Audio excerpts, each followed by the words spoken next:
نیک سلوک بھی ہوگا، اور دوسری طرف باہر سے لوگ آئیں گے تو خریداری کریں گے، تو خریداری کی قیمتیں بھی آپ کے پاس پہنچیں گی، تو آپ کے پاس مال و دولت کا بھی اضافہ ہوگا آپ کی سلطنت میں۔ بادشاہ نے اس تجویز کو پسند کیا تھا۔ چنانچہ جب 7 سال خوشحالی کے آئے، قحط کے آئے، تو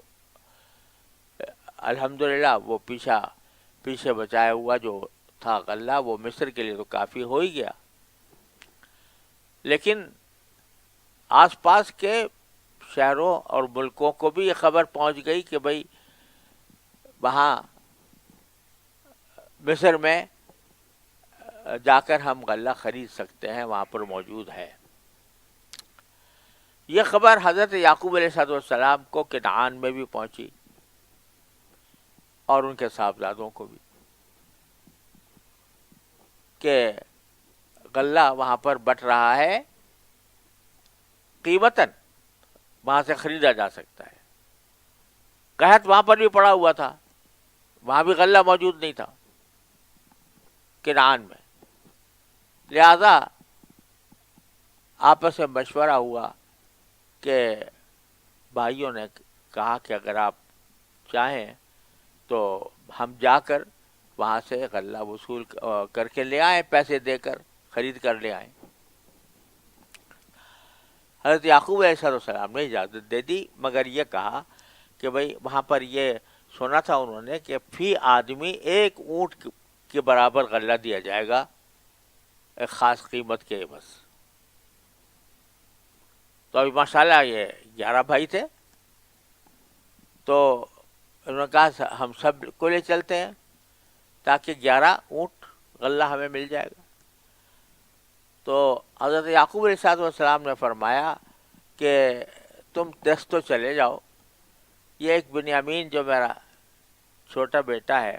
اس کو میرے پاس چھوڑ دو، یہ میرے پاس چھوڑ دو، تو اب ان کی دل بستگی کا بھی سامان ہوگا، اور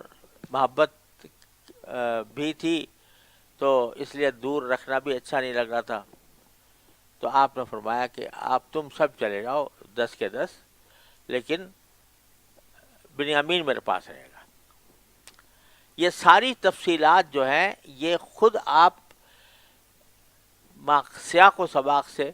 اخذ کر سکتے ہیں، لہذا قرآن نے ان کا ذکر نہیں کیا۔ اب براہ راست ذکر کیا وَجَاءَ إِخْوَةُ یوسف، کہ یوسف علیہ السلام کے بھائی آ گئے۔ کہاں آ گئے؟ فَدَخَلُوا عَلَيْهِ، آ کر وہ حضرت یوسف کے پاس داخل ہوئے غلہ لینے کے لیے۔ فَعَرَفَهُمْ، تو حضرت یوسف نے ان کو پہچان لیا۔ وَهُمْ لَهُ مُنْكِرُونَ، اور وہ نہیں پہچانے۔ حضرت یوسف علیہ السلام نے تو پہچان لیا، اس لیے کہ ایک تو شکل و شباہت میں وہ بڑے تھے، تو ان کی شکل و شباہت میں کچھ بہت بڑا تغیر نہیں آیا تھا، اور یہ جو تھے یہ تو بچپن کے اندر ہی وہاں سے چلے ختم ہو گئے تھے، راستہ خط تعلق ہو گیا تھا، تو اس لیے بچپن سے لے کر اب جوانی کہولت، اس میں کتنا بڑا فرق پڑ جاتا ہے انسان میں، اس لیے وہ ان کو ایک تو نہیں پہچانے۔ دوسرا یہ کہ یہ بھی ظاہر ہے جب وہ آئے ہوں گے تو ان کا نام پوچھا ہوگا، تم کہاں سے آئے ہو، انہوں نے کہا ہوگا کنعان سے آئے تھے، تمہارے باپ کون ہیں، تمہارے سب معلومات بھی حاصل کی، تو وہ ظاہری اسباب بھی معلوم ہونے کے واضح ہو گئے۔ اب جو کوئی بادشاہ کے پاس جاتا ہے کچھ مانگنے کے لیے تو بادشاہ سے تو نہیں پوچھتا بھائی تو کس کا بیٹا ہے اور کون سا قبیلہ ہے، وہ تو نہیں پوچھتا نا۔ تو انہوں نے تو کچھ پوچھا نہیں، اور چہرے کے اوپر کوئی آثار نہیں تھے، خواب و خیال میں بھی نہیں تھا کہ یہ اس مقام پر کوئی میرا بھائی ہو سکتا ہے یہاں پر بیٹھا ہوگا۔ فَعَرَفَهُمْ وَهُمْ لَهُ مُنْكِرُونَ۔ اب ذرا یہاں ایک پہلو ہمیں خود غور کرنے کا ہے، وہ یہ کہ یہ جو حضرت یوسف علیہ السلام کے بھائی تھے 10 بھائی. انہوں نے اتنا بڑے جرم کا ارتکاب کیا تھا کہ جس کا کوئی حد و حساب نہیں. باپ کے ساتھ بہت بڑی بدسلوکی کہ بیٹے کو قتل کر دیا، یعنی بیٹے کو قتل کرنے کا منصوبہ بنایا، اس کے ساتھ اس کو چھوڑ دیا اندھے کنویں کے اندر، اس کو بیچ دیا. یعنی جو بدترین جرائم تصور میں آ سکتے ہیں کسی انسان کے ساتھ، وہ انہوں نے ان کا ارتکاب کیا تھا. عام حالات میں اگر کوئی ہوتا باپ تو کہتا بھائی جاؤ تم، میرے تم سے کوئی تعلق نہیں،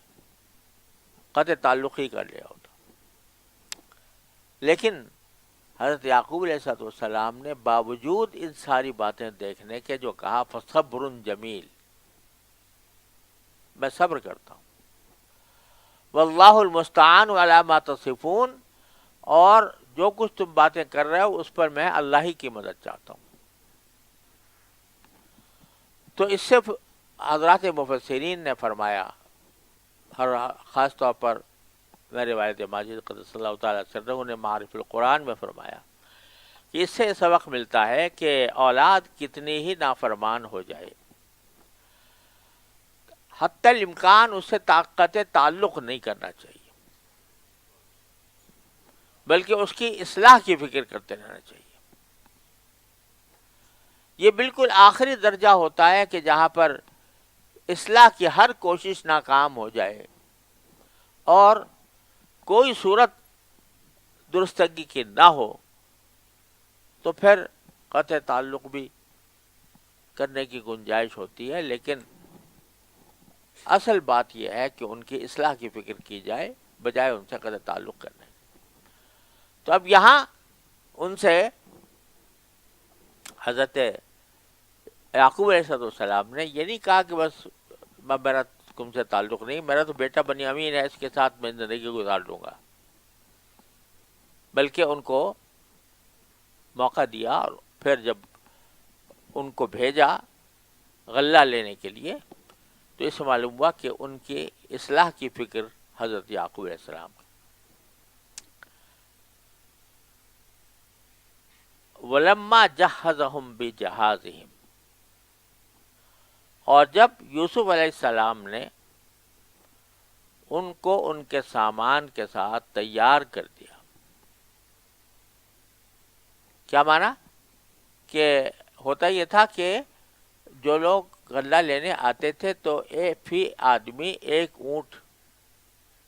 کا بوجھ اس کو دیا جاتا تھا، اس کی ایک خاص قیمت مقرر تھی. وہ قیمت سکوں کی شکل میں بھی ہوتی تھی، اس زمانے میں جو چاندی اور سونے کے سکے چلتے تھے اس کی، اور بعض اوقات کوئی جنس کی شکل میں بھی ہوتی تھی. اب یہاں جو حضرت یوسف علیہ السلام کے بھائی جو پیسے لے کر آئے تھے، جو قیمت لے کر آئے تھے غلے کی، وہ پیسوں کی شکل میں نہیں تھی بلکہ کچھ اشیاء کی شکل میں تھی. جیسے پہلے زمانے میں کپڑا دے کر غلہ خرید لیا، جوتے دے کر غلہ خرید لیا، مسالہ دے کر تو اس زمانے میں وہاں بھی اسی طرح تھا کہ وہ جو قیمت لے کر گئے تھے وہ چاندی سونے کی شکل میں نہیں تھی، سکوں کی شکل میں نہیں تھی، بلکہ کچھ سامان کی شکل میں تھی. وہ سامان پیش کیا کہ یہ حاضر ہے اور اس کی قیمت کا غلہ ہمیں دے دیا جائے. چنانچہ حضرت یوسف علیہ السلام نے ان کو غلہ ان کے اوپر سوار کر دیا. اب یہاں بیچ میں یہ ہوا کہ جب فی آدمی 10 آدمی ان کو غلہ دیا گیا، ایک ایک کو ایک ایک اونٹ، تو انہوں نے کہا کہ جی ہمارا ایک بھائی اور ہے اور وہ ہم اپنے باپ کے پاس چھوڑ آئے ہیں، کیونکہ باپ کو اس کی جدائی ناگوار ہوتی ہے، لہذا ہمیں ایک بھائی کا اور دے دیں غلہ. تو حضرت یوسف علیہ السلام نے کہا کہ بھئی اس کو لاؤ، پھر اگر ہے وہ تو لے کر آؤ. قال ائتونی بأخ لکم من ابیکم، یہ کہا کہ اپنے باپ شریک بھائی کو بھی میرے پاس لے کر آنا اگلے سال جب آؤ تو، اپنے باپ شریک بھائی کو بھی لے کے آنا، اور ساتھ میں ان کو ترغیب دی کہ الا ترون انی اوفی الکیل، کیا تم یہ نہیں دیکھ رہے کہ میں پیمانہ بھر بھر کر دیتا ہوں، وَأَنَا خَيْرُ الْمُنزِلِينَ، اور میں بہترین مہمان نواز بھی ہوں، لہذا اب کے جب آؤ تو اپنے ساتھ اپنے بھائی بنیامین کو بھی لے کر آنا، تاکہ اس کا بھی اس کے حصے کا بھی غلہ اس کو مل جائے، اور 10 کے بجائے 11 اونٹ تمہارے پاس جائیں۔ لیکن فَإِن لَّمْ تَأْتُونِي بِهِ، اگر اب کے تم اپنے بھائی کو لے کر نہ آئے، فَلَا كَيْدَ لَكُمْ عِندِي، تو بھول جاؤ، پھر تمہیں کوئی چیز، کوئی میرے پاس تمہارے لیے غلہ دینے کا کچھ نہیں ہوگا، تمہارے لیے کوئی غلہ نہیں ہوگا، وَلَا تَقْرَبُونَ، اور میرے پاس آنا بھی نہیں، اگر اپنے بھائی کو لے کر نہیں آتے تو صرف یہ نہیں کہ اس کا غلہ نہیں ملے گا، تمہیں بھی نہیں ملے گا، تمہیں اس لیے نہیں ملے گا کہ جب تم لے کر نہیں آئے تو اس سے معلوم ہوا کہ تم جھوٹ بول کر ایک آدمی کا مزید غلہ لینے کا مطالبہ کر رہے تھے، تو جھوٹے آدمیوں کو تو دیا نہیں جاتا غلہ، لہذا اب تمہیں غلہ نہیں ملے گا اگر تم اپنے بھائی کو لے کر نہ آئے۔ قالو، تو جواب میں ان بھائیوں نے کہا سنراود عنہ اباہ،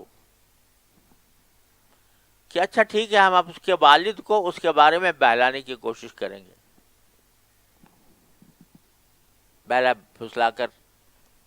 کوشش کریں گے کہ وہ ہمارے ساتھ اس کو بھیج دے، وَإِنَّا لَفَاعِلُونَ، اور ہم ایسا ضرور کریں گے۔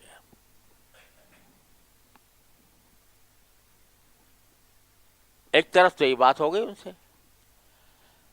حضرت یوسف علیہ السلام نے دوسری طرف یہ کیا، وقال لفتیانہ،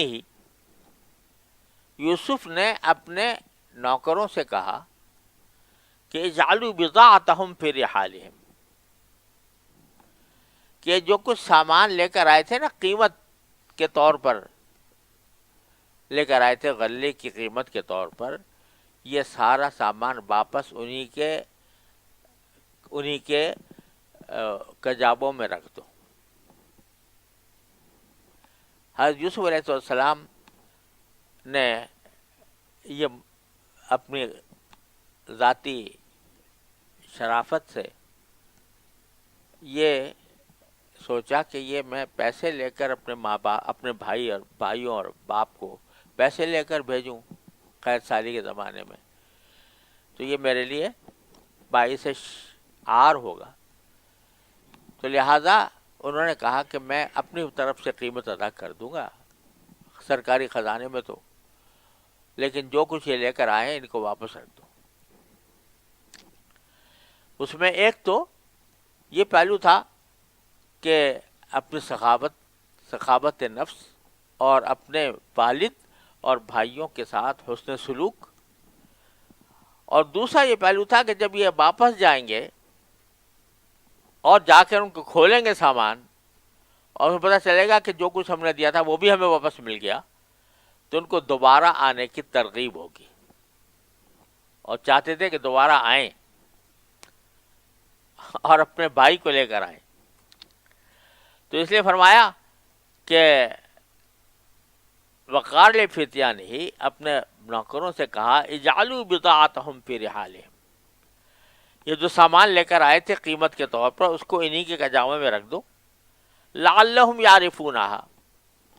شاید یہ جب پہنچیں گے تو پہچان لیں گے کہ یہ ہمارا سامان ہمیں واپس مل گیا ہے، اذا انقلبوا الی اہلہم، جب دوبارہ اپنے گھر پر پہنچیں گے، لعلہم یرجعون، شاید اس احسان کی وجہ سے وہ دوبارہ واپس آئیں۔ تو یہ تدبیر کی حضرت یوسف علیہ السلام نے ان کو دوبارہ واپس بلانے کی۔ اب آگے حضرت آگے کا واقعہ الباری تعالیٰ بیان فرماتے ہیں فلما رجعوا الی ابیہم، جب یہ بھائی 10 بھائی اپنے والد کے پاس واپس پہنچے تو انہوں نے کہا یا ابانا منع من الکیل، انہوں نے کہا کہ والد سے کہا کہ اے ہمارے والد، ہم سے آئندہ ہمیں غلہ دینے کی سے منع کر دیا گیا ہے. اس مرتبہ تو لے آئے جس طرح بھی لے آئے، آئندہ ہمیں غلہ دینے سے منع کر دیا گیا ہے، اس لیے کہ یہ کہہ دیا گیا کہ جب تک بھائی کو نہیں لاؤ گے اس حد تک تمہیں غلہ نہیں ملے گا. فارسل معنا اخانا، تو ہمارے بھائی کو بھی ہمارے ساتھ بھیج دیجیے گا، نقتل، اس کا بھی ہم حصہ غلے کا لے لیں گے ناپ کر. وَإِنَّا لَهُ لَحَافِظُونَ، اور ہم اس کی پوری حفاظت کریں گے. قال، حضرت یوسف علیہ السلام فرمایا هل آمنکم علیہ الا کما امنتکم علی اخیہ من قبل، کہ کیا میں تم پر بھروسہ کروں اس بھائی کے بارے میں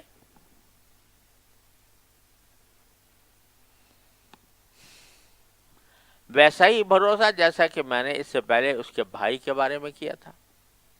تم پر. اس وقت بھی تم نے کہا تھا کہ ہم بڑی جتھا ہیں، ہم ان کی حفاظت کریں گے، اور اگر بھیڑیا کھا گیا تو ہم تو بہت ہی گئے گزرے ہو گئے. اس وقت بھی تم نے کہا تھا، تو کیا اسی طرح اب بھی حفاظت کرو گے؟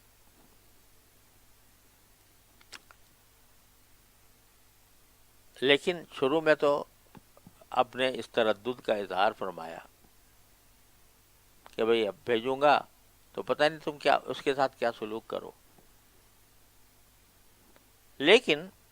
یہ دیکھا کہ بھئی بہرحال گھر کی ضروریات ہیں، غلہ تو چاہیے، اس کی وجہ سے آخر میں یہ فرمایا واللہ خیر حافظہ وہو ارحم الراحمین، اللہ ہی بہتر نگہبان ہے اور وہی سارے مہربانوں میں سب سے زیادہ مہربان ہے. ابھی تو صرف اتنا کہا، کوئی وعدہ نہیں کیا، لیکن ایک دعا کر دی کہ اللہ تعالیٰ حفاظت میں رکھے تمہیں بھی اور میرے دوسرے بیٹے کو بھی. ابھی تک ان لوگوں نے وہ اپنے جو اونٹ کا لدا ہوا سامان تھا وہ کھولا نہیں تھا. ولما فتحوا متاعهم، جب انہوں نے اپنے سامان کھولا، وجدوا بضاعتهم ردت الیہم، تو انہوں نے پایا کہ انہوں نے جو کچھ چیزیں بطور قیمت حضرت یوسف علیہ السلام کو دی تھیں وہ ان کو لوٹا دی گئی ہے، ساری رکھی ہوئی مل گئی وہاں. اور غالب گمان یہ ہو گیا کہ یہ کسی بھول چوک کی وجہ سے نہیں ہے، بلکہ انہوں نے براہ راست دے دی تھی، پیسے دے دیے تھے، وہ خزانے میں چلے بھی گئے ہوں گے، تو ان کا واپس آنا یہ تو قالو، اس موقع پر انہوں نے کہا والد سے کہ یا ابانا ما نبغی، کہ ہمارے والد ہمیں اور کیا چاہیے، ہمارے ساتھ اتنا بڑا احسان کیا ہے اس نے کہ سارا غلہ بھی دے دیا اور جو ہم نے پیسے دیے تھے یا جو سامان دیا تھا قیمت میں وہ بھی لوٹا دیا، تو ہمیں اور کیا چاہیے. ہذہ بضاعتنا ردت الینا، یہ ہمارا سامان ہے جو ہمیں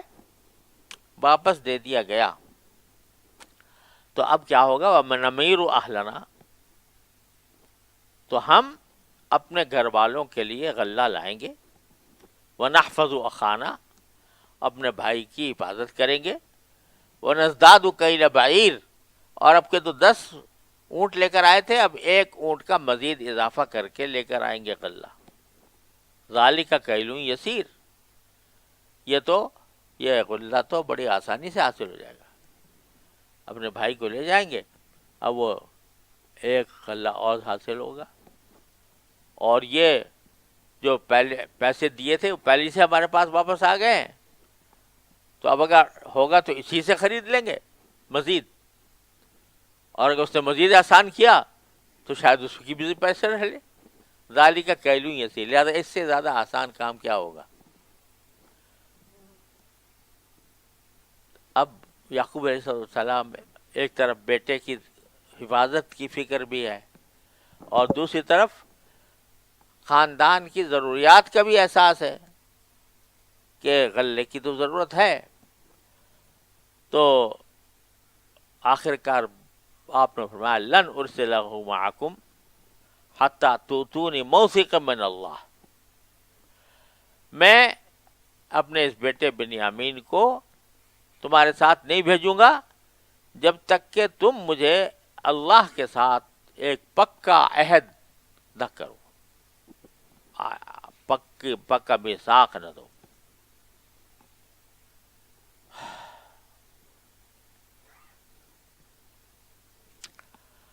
اللہ اکبر. جب تک تم اللہ کے نام پر مجھ سے یہ عہد نہ کرو کہ اسے ضرور میرے پاس واپس لاؤ گے،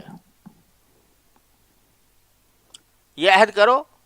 کہ ضرور لتاتوننی بھی، اس کو میرے پاس واپس لے کر آؤ گے. الا یحاط بکم، الا یہ کہ تم باقی بے بس ہو جاؤ. اب یہاں میثاق بھی لے رہے ہیں، وعدہ بھی لے رہے ہیں کہ بھائی یہ معاہدہ کرو کہ ضرور لے کر آؤ گے اس کو واپس، لیکن اس احتیاط کے ساتھ کہ معاہدہ کرنے میں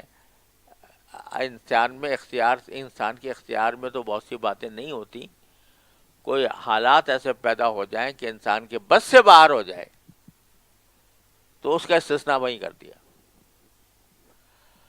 یہ سکھا دیا کہ جب کسی سے کوئی وعدہ کرے آدمی، یا کسی سے کوئی وعدہ لے، یا کسی سے کوئی معاہدہ کرے، یا اس سے کوئی میثاق لے، تو اس بات کا بھی خیال کرنا چاہیے کہ مجبوری کے کچھ حالات بھی پیش آ سکتے ہیں.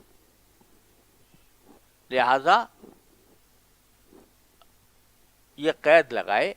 کہ بھئی میں اپنی استطاعت کی حد تک یہ وعدہ کرتا ہوں، اگر کہیں مجبور ہو گیا تو میں کیا کروں گا.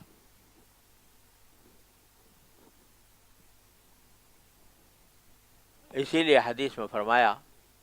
کہ سددو وقاربو، سیدھے ہو جاؤ، مگر مکمل 100% سیدھے تو شاید نہ ہو سکو گے، لہذا وقاربو، قریب ہو جاؤ، قریب آ جاؤ سیدھے ہونے کے. سددو وقاربو. قرآن کریم میں فرمایا اتقوا اللہ ما استطعتم، تقوی اختیار کرو جتنا تمہاری استطاعت میں ہے. اور جب طریقہ ہے کہ جب بیعت نبی کریم صلی اللہ علیہ وسلم لیتے تھے تو اس بیعت کے اندر بھی معاہدے لیا کرتے تھے، لیکن معاہدے میں یہ ذکر ہوتا تھا کہ میں اپنی استطاعت کی حد تک فرما برداری کروں گا، استطاعت کی حد تک اطاعت کروں گا. تو یہاں بھی ایسے موقع پر آپ دیکھیے کہ باپ ہے جس کا ایک بیٹا انہی بھائیوں نے حفاظت کے وعدے کے باوجود گم کر دیا. اب دوسرے بیٹے کو لے کے جا رہے ہیں اور ویسے ہی وعدہ کر رہے ہیں. اس وقت تو پکا وعدہ لینا ہی تھا، بہت زیادہ پکا، لیکن اس میں بھی حضرت یعقوب علیہ السلام نے استثناء کیا الا ان یحاط بکم، کہ بالکل تمہارے بس سے باہر ہو جائے تو بہرحال مجبوری ہوگی، لیکن وعدہ یہ کرو کہ لے کر آؤ گے اس کو واپس. تو بہت بڑا سبق دے دیا کہ کسی سے جب میثاق لو، کوئی وعدہ لو، معاہدہ کرو، تو اس کی استطاعت کی حد تک کرو، استطاعت سے باہر کا مطالبہ نہ کرو. جب اللہ تعالیٰ فرماتے ہیں لا یکلف اللہ نفسا الا وسعها، اللہ کسی بھی شخص کو اس کی وسعت سے زیادہ کا مکلف نہیں کرتا، تو تم کون ہو جو اس کی وسعت سے زیادہ مکلف کرو اس کو؟ یہ جو ہمارے ہاں طریقے چل گئے ہیں کسی سے وعدہ لینے کے، اس میں مجبور کر دیا جاتا ہے کسی شخص کو ایسی باتوں پر جس میں، بلکہ یہاں تک کہا جاتا ہے کہ اگر میں یہ عہد پورا نہ کروں تو معاذ اللہ تم میری بیوی کے اوپر طلاق، اور 3 طلاق، اور کلما کی طلاق۔ کلما کی طلاق سے مراد یہ ہے کہ میں اس کے بعد جو کوئی نکاح کروں، جس عورت سے کروں، جس طرح کروں، اس سب کو طلاق۔ اس قسم کے معاہدے لے لیے جاتے ہیں لوگوں سے، یہ بالکل ناجائز بات ہے۔ تو اس قسم کے معاہدے لے لینا، تو انبیاء کرام علیہ السلام ہر چیز میں اعتدال کا سبق دیتے ہیں۔ تو جب کسی سے معاہدہ کیا جا رہا ہو تو اس میں بھی اس کی استطاعت کو مد نظر رکھو، اور اس کی مجبوری کے حالات سے کا استثناء ہمیشہ کرنا چاہیے۔ وصلی اللہ تعالی علی خیر خلقہ۔